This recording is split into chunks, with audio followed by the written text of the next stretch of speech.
Macmillan Audio presents The Last Days of the Midnight Ramblers, written by Sarah Tomlinson, narrated for you by Helen Laser. Talk to me, baby, hear me when I say everything that I ever done. Led me to the mountain in the echo park in the light of a desert dawn. Fools run wild at the edge of night, and it's there we thought to cross the line. You sang to me like I was the only one, and I kissed you like a clementine. And that's all she wrote, and it's all that he ever did, is get high, so get high, and then you tell me where would California do?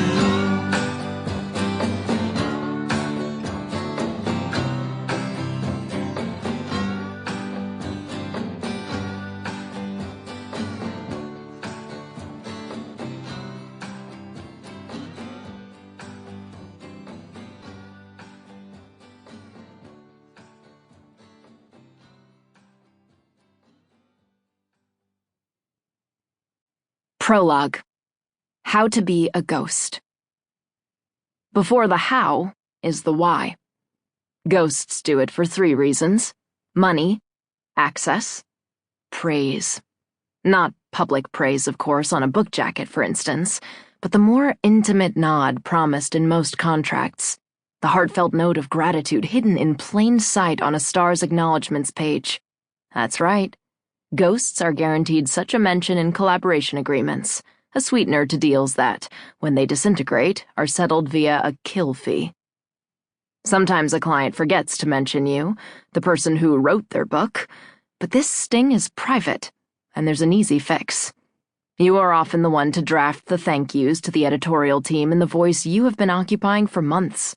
Your editor, aware of all the reasons you deserve credit, contractual and otherwise, simply has you add your name to this list.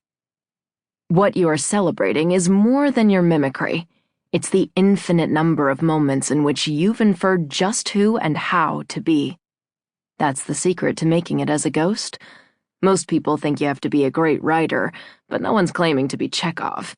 You don't need to be the person who best captures the celebrity's tone either, although that's important. Really, it's about not judging your clients. Whether they're reality TV divorcees on their way to rehab or the biggest rock stars with the deepest secrets. No matter how dark the memories they divulge, or how badly they behave from the stress of deciding on deadline how candid to be, the bond is invisible.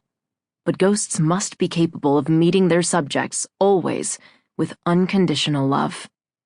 They do love you back, sometimes. And always, it feels that way for a while. In the heady days, just before and after submitting the book. Best is when they include their own genuine and warm shout-out, mention a shared moment or joke, for which the most devoted superfan would line up overnight in the rain.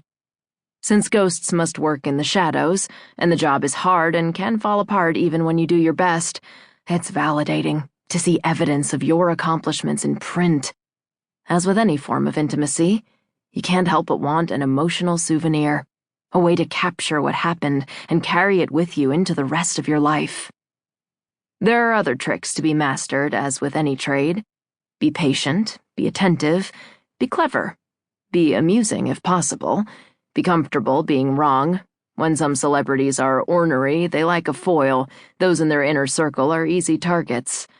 And maybe, just maybe, you'll maintain your place in the VIP lounge of life.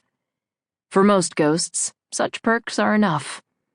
They had always been plenty for this one.